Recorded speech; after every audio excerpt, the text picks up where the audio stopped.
आप लोगों को बताने जा रहे हैं कि अगर इस प्रकार का कोई चित्र है, उसमें कोण दिया है, कुछ कोण दिए हैं और कुछ कोण नहीं दिए हैं। जैसे यहाँ दिया है 40 अंश, यहाँ दिया है 80 अंश, और बाकी जो है x है, y है, z है। तो हमको ये कैसे पता करें कि x बराबर कितना डिग्री होगा या कितना अंश का होगा, या z बराबर कितना अंश कोण आएगा, y बराबर कितने अंश कोण आएंगे, इसको कैसे पता किया जाए। तो पता करने का तरीका है, आप बहुत आसानी से समझ सकते हैं अगर गौर करते हैं, ध्यान देते हैं। तो आपको यहाँ समझा दे रहे हैं कि कोई भी रेखा इस तरह से अगर है, बीच में अगर एंगल है, ऐसा सीधा एंगल है, सीधा कोण है, तो 180 अंश का होता है। कोई भी कहीं भी आप देखेंगे, अगर सीधी लाइन पे कोण बना है तो 180 अंश का होता है। जैसे यहाँ पे हमने आपको दिखाया एग्जाम्पल के रूप में, यहाँ मान लीजिए कोई रेखा है, यहाँ पे कोण बना है, एक कोण आपका यहाँ से यहाँ तक 120 अंश हो रहा है, और एक यक्स दे दिया, हमको नहीं पता, इसको ज्ञात करना हो तो कैसे ज्ञात करेंगे। तो दोनों मिला के 180 अंश होता है, हमने बताया यहाँ पे पूरा 180 अंश होता है, तो ये पूरा आपका 180 अंश हो जाएगा। तो 180 में से हम इस 20 को निकाल देंगे तो ये आपका यक्स का मान आ जाएगा। अब लिखेंगे कैसे, तो लिखेंगे यक्स धन 120 बराबर होगा पूरा 180 अंश। इस प्रकार से हम लिखेंगे यक्स धन 120 बराबर 180 अंश। तो इसी प्रकार से हम यहाँ ज्ञात करते हैं, इस रेखा को लेते हैं। अगर y का मान ज्ञात करते हैं तो लिखेंगे y धन 80 बराबर 180 अंश, y plus 80 degree equal 180 degree. इस प्रकार से हम रखेंगे y का मान ज्ञात करने के लिए। अब क्या होता है, समीकरण आपको समझाया गया है, अब मेरे पिछले वीडियो को देखेंगे, उसमें समीकरण किस तरह हल करते हैं। बस ये समीकरण बन गया है, समीकरण बना लेंगे तो इस समीकरण को हम हल करेंगे। तो यहाँ देखिए प्लस बराबर के इधर, इक्वल के इधर प्लस है, जब हम इक्वल के इधर ले जाएंगे लेफ्ट साइड से राइट साइड में ले जाते हैं, तो इसका जो चिन्ह होता है ये प्लस है, तो प्लस चिन्ह आपका माइनस में कन्वर्ट हो जाएगा, बदल जाएगा।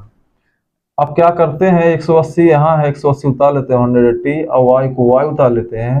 केवल हमको इसी को ले जाना है, हमको इधर से इसको पक्षांतर करके एक स्थान से दूसरे स्थान की तरफ, बाएं पक्ष से दाएं पक्ष के लेफ्ट साइड से राइट साइड में ले जाएंगे, तो इसका जो चिन्ह होता है वो चेंज हो जाएगा। यहाँ प्लस है तो यहाँ के माइनस हो जाएगा, 80 है तो 80 हो जाएगा। अब माइनस करेंगे यहाँ तो आपका हो जाएगा 100, क्योंकि आप 180 में से माइनस करेंगे 80, मतलब 180 में से 80 माइनस करेंगे तो आपका 100 डिग्री है। इसका मतलब y बराबर आपका क्या आ गया, यहाँ y बराबर आपका आ गया 100 का आंसर। अब हमको इसी तरह से x का मान ज्ञात करना है कि x कैसे ज्ञात करें। तो दूसरा समीकरण बना लेते हैं। हम इस लाइन को देखते हैं, ये आपकी लाइन सीधी है, अगर इसको जोड़ते हैं तो ये लाइन आपका कितने डिग्री का हो जाएगा, ये पूरा हो जाएगा आपका 180 अंश। जिस प्रकार हमने कहा सीधी रेखा हमेशा 180 अंश का कोण बनाता है, इस हम सीधी रेखा को देखेंगे, इस सीधी रेखा के नीचे तरफ, तो ये आपका 180 अंश का कोण बनाएगा। इसको लिख सकते हैं x प्लस 80 बराबर 180। तो इसी प्रक्रिया में ये भी लिखेंगे x प्लस 80 बराबर 180, या हम इंग्लिश में कह सकते हैं x plus 80 degree equal 180 degree. वही प्रक्रिया होगा, हम 80 को उठा के इधर ले जाएंगे तो हो जाएगा 180 माइनस 80, क्योंकि यहाँ प्लस है उधर जाके माइनस हो गया। x को हम x के स्थान पर लिख देंगे, माइनस करेंगे तो ये भी आपका हो जाएगा 100 डिग्री। तो यहाँ x बराबर आपका आ जाएगा 100 डिग्री। अब हमको क्या करना है, x का भी मान ज्ञात हो गया, y का अब z का ज्ञात करना है। तो z का कैसे ज्ञात करेंगे, तो हम इस नीचे वाले लाइन को लेते हैं, या तो इस प्रक्रिया से ज्ञात करते हैं, इस लाइन को देखते हैं, इस लाइन को देखते हैं तो 180 डिग्री 180 डिग्री ये भी होगा 180 अंश का कोण। या दूसरे नियम से देखते हैं तो हम इस लाइन को देखेंगे, इस लाइन से भी आपका ज्ञात हो जाएगा, क्योंकि y का मान यहाँ आपको पता चल गया है और यहाँ आपका 40 है, तो तीनों मिलाकर के आपका 180 अंश होता है। तो 100 धन 40 धन z बराबर 180 लिख सकते हैं। इस प्रकार से आप ज्ञात करते हैं। आप जिस स्तर से चाहें, चाहे इस लाइन को देखकर ज्ञात करिए या इस लाइन को देखकर ज्ञात करिए, तब भी आपका 3 आ रहा है।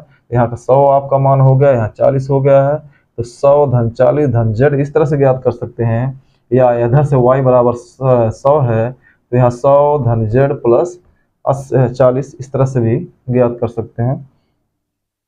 तो जिस तरह चाहें, जिसको चाहें उसको आप लिख सकते हैं और आसानी से लगा सकते हैं। चलिए मैं इधर से लगा दे रहा हूँ। इस पूरे को देखते हैं, 180 अंश का कोण बनेगा ये आपका। तो यहाँ में आ रहा है x, z और 140। तो x का मान आपका दिया है 100, तो पहले हम z का हमको ज्ञात करना है, तो लिखेंगे z प्लस ये आपका 40 हो जाएगा, प्लस ये आपका 100 हो जाएगा। क्योंकि x का मान आ गया, हमको x लिखने की जरूरत नहीं है। तो ये हो जाएगा आपका z प्लस 40, ये z हो जाएगा प्लस 40 हो जाएगा प्लस 100 हो जाएगा, क्योंकि तीनों मिलाएंगे तो आपका हो जाएगा 180 डिग्री, 180 डिग्री। अब क्या करते हैं, हम दोनों को इसको जोड़ देते हैं। तो z बराबर हम जोड़ेंगे दोनों को, तो आपका 100 और 40 हो जाएगा 140 बराबर 180 डिग्री। अब हम इसको वही प्रक्रिया है, इस प्लस वाले को हम उठा के इस साइड में ले जाएंगे, तो क्या होता है 180